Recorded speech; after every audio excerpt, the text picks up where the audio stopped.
This video deals with two episodes from Krishna's childhood, one in which Pralamba,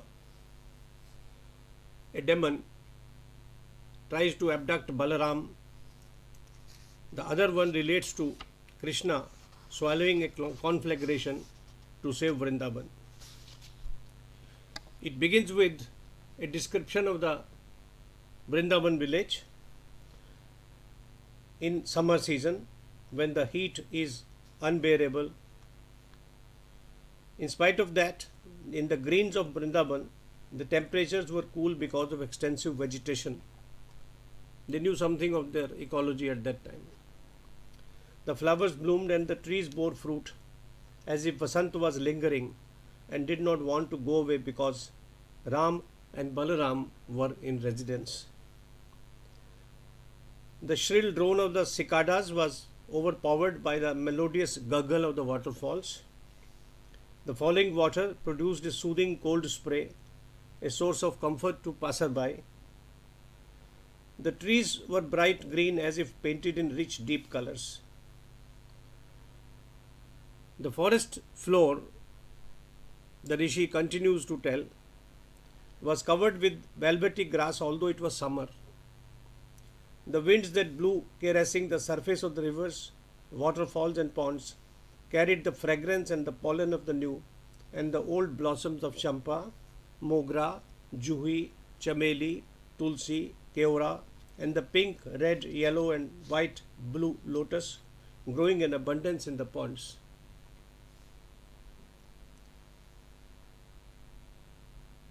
In spite of the hot summer season, the streams overflowed with water. High waves rolled over their sandy banks and made them cool. The rising and retreating waves also cleaned the sand of any debris scattered by negligent visitors. All around, on the flower-laden trees, birds of variegated feathers had made their nests. There were yellow-legged green pigeons, the dark brown common mynas with bright yellow beaks, Indian plaintive cuckoos and white-tipped black tails and a white patch on the underside of wings, oriental pied hornbills with massive black and yellow beaks and green munias, besides parakeets of different shapes and colors. In Vrindavan, lovely spotted deer roamed free, bhramras droned and sucked the nectar from flowers, and peacocks screamed their high-pitched cries. The saras crane stood in ambush for unsuspecting reptiles near the ponds.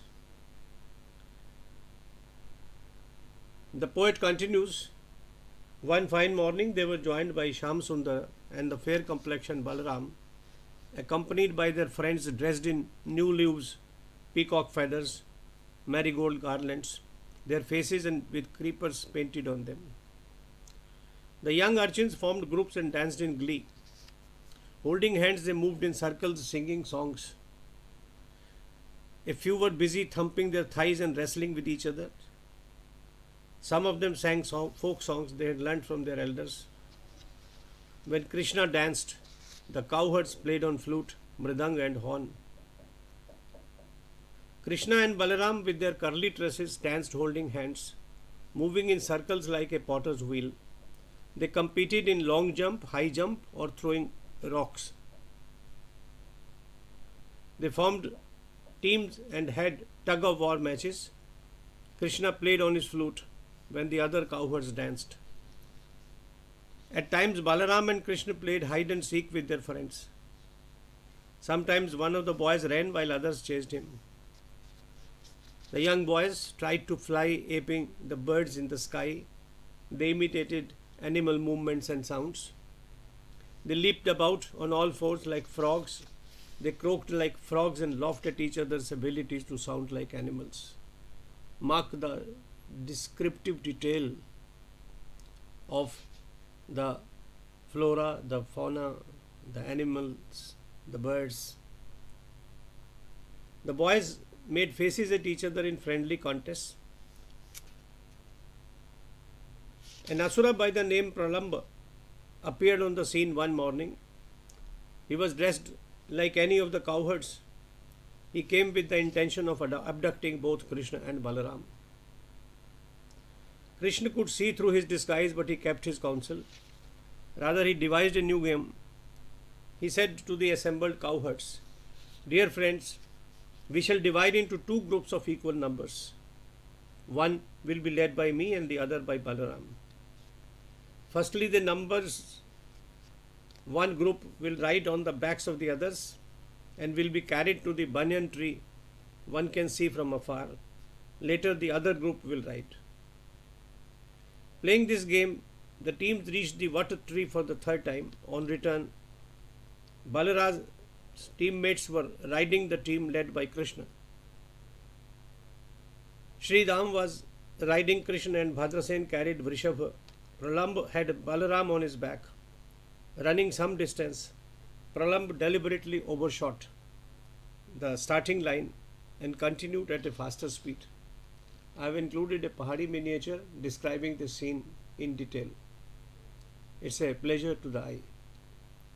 One could see that his intentions were not honorable. Balaram too realized what was happening. He tightened his grip and suffocated the Rakshasa.